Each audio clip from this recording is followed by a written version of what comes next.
देखिए, consider an assembly of three conducting spherical shells of radii small a है यहाँ की, इसकी रेडियाई स्मॉल बी है और बाहर वाले की ये है। ठीक है, थ्री कंसेंट्रिक कंडक्टिंग शेल्स हैं बेटा ये, three concentric conducting shells of radii a b and c. ठीक है ना, इनर रेडियस ए है, आउटर रेडियस ये वाली बी है और सबसे आउटर मोस्ट की रेडियस कितनी है, सी है।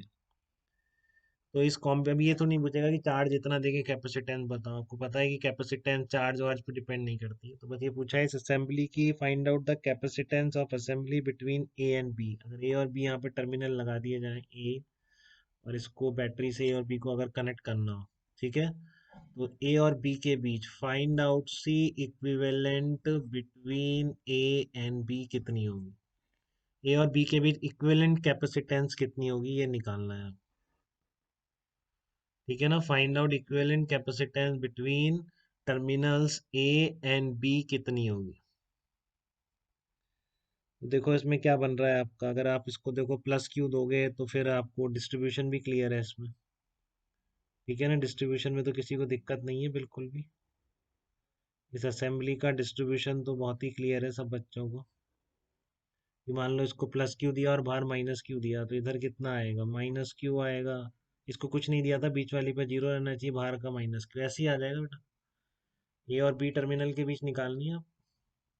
ठीक है, तो सिचुएशन ऐसी आ जाएगी, plus Q minus Q plus Q minus Q. तो मैं इसको as a series combination treat कर सकता हूँ क्या, दो कैपेसिटर, क्योंकि चार्जेस सेम है, बीच में इलेक्ट्रिक फील्ड है, स्फेरिकल कैपेसिटर बन गया, दूसरा भी स्फेरिकल बन गया।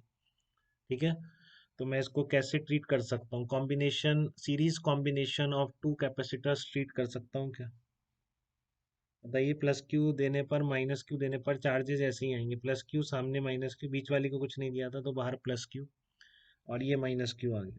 ठीक है, तो यहाँ पर आप लिखो one upon C equivalent one upon C one plus one upon C two. तो आपका इधर वाला जो अंदर वाला कैपेसिटर है इसकी कैपेसिटेंस क्या लिख दोगे, सी वन सी टू लिख सकते हैं। ठीक है, तो सी वन सी टू लिख दो आप। सी वन कितना आएगा, four pi epsilon naught A B upon B minus A. C two कितना आएगा आपका, फोर पाई एप्सिलॉन नॉट, ये वाला बाहर वाला, दो कैपेसिटर का कॉम्बिनेशन बन गया, सी माइनस बी। चेक करो दिक्कत तो नहीं किसी को। ये भी मैंने थोड़ा सा गलत लिखा है, ध्यान रखना आपके नोट्स में, ये बी होगा यहाँ पे, मैंने ये लिख दिया शायद। ठीक है ना, अब क्लियर है आपको, C one C two four pi epsilon naught A B upon B minus a, four pi epsilon naught B c, इस वाले के लिए बी सी अपॉन सी माइनस बी। तो जो ए और बी के बीच का इक्विवेलेंट कैपेसिटेंस है वो कितना आ गया, one upon C equivalent equal to B minus A upon four pi epsilon naught A B plus one upon C two, four pi epsilon naught B C upon C minus B.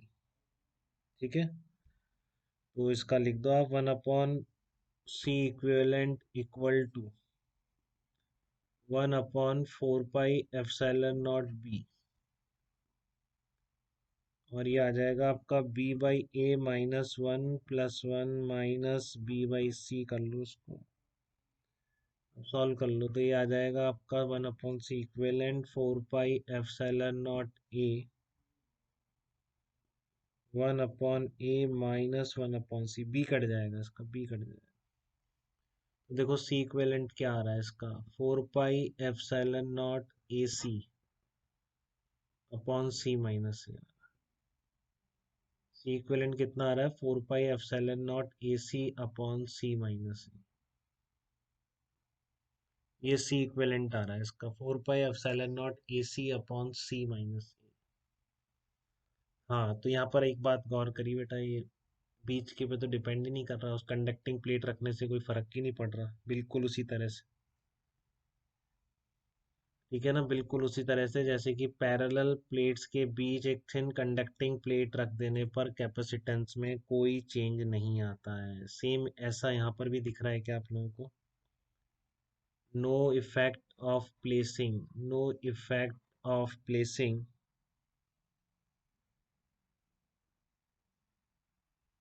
Thin conducting shell no effect of placing thin conducting shell between plates of spherical capacitor. Between plates of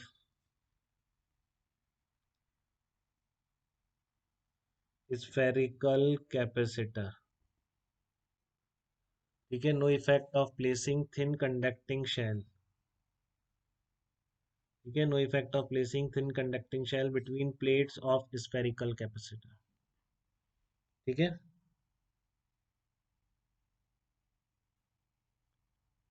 तो ये आपको clear हो गया बेटा. तो अब इसलिए फिर मैं फिर से इसमें भी कॉम्बिनेशन डाइलेक्ट्रिक के बीच में रख के और फिर आपको समझ आ जाएगा अब कि कैसे वो कॉम्बिनेशन ऑफ कैपेसिटर्स बनेगा, क्योंकि इस तरह के अब देखो फिर से वही कहूंगा मैं जो वहाँ का आता है. एक लेयर है माइनस क्यू की यूनिफॉर्म लेयर है, एक बाहर प्लस क्यू की यूनिफॉर्म लेयर है, रेडियस सेम है इनकी. ठीक है. तो ये ना तो अंदर फील्ड पैदा करेंगी ना बाहर फील्ड पैदा करेंगी, दोनों का मिलके फील्ड जीरो होगा, तो इसलिए इनको रखने से कोई फर्क नहीं पड़ रहा. बात आ रही है समझ में. एक यूनिफॉर्म मैंने आपको बताया था, यूनिफॉर्म चार्ज रखा हुआ है स्फीयर पे. ठीक है ना. एक स्फीयर पे यूनिफॉर्म चार्ज रखा हुआ है, कुछ भी प्लस माइनस अंदर फील्ड पैदा नहीं करता है. बाहर के क्यू अपॉन आर करेगा, तो ये माइनस और प्लस एक दूसरे को कैंसिल कर. ठीक है. तो इसलिए आप ये शेल सी रेडियस की बनाओ, डी रेडियस की बनाओ, कैसी भी बनाओ, ए और बी टर्मिनल्स के बीच इक्विवेलेंट कैपेसिटेंस में कोई फर्क नहीं पड़ेगा. जैसे वहां का कि प्लेट्स थी इनफाइनाइट, बीच में एक thin conducting shell conducting plate रखने पर इक्विवेलेंट कैपेसिटेंस में कोई फर्क नहीं पड़ेगा. ठीक है. तो अब इसमें वैसे ही कर लेते हैं. देखो एक क्वेश्चन एससीवी का ही है शायद. मान लो आपने बीच में डाइलेक्ट्रिक लेयर भर दी, इसमें डाइलेक्ट्रिक. इसमें वैसे कॉम्बिनेशन की पॉसिबिलिटीज नहीं है, क्योंकि फिर ऐसे आप करेंगे आधे में अलग भर दें आधे में अलग भर दें, तो वो सब हमारे कोर्स के बाहर हो जाते हैं. इरोडो में है वैसे कुछ, बट ये ना सोचें कि वो कभी जेई में आ सकते हैं, नहीं आ सकते. ठीक है ना. बहुत कॉम्प्लिकेटेड स्टोरीज हैं, वो आप पढ़ेंगे इंजीनियरिंग. बट अभी ऐसा जरूर आ सकता है जेई में कि एक सिंगल डाइलेक्ट्रिक पूरी लेयर में भर दे उस तरह.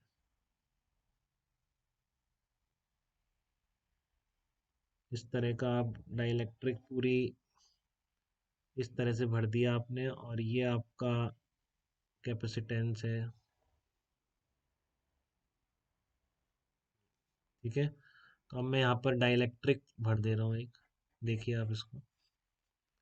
ठीक है, डाइलेक्ट्रिक रख दिया मैंने इसमें. रेडियस वैसी थी कि इसकी ए बोला है मैंने शायद, फिर इस क्वेश्चन में सी करा है, ये वाली रेडियस सी. बीच में सी कर दिया, मुझे ऐसा ही लग रहा है.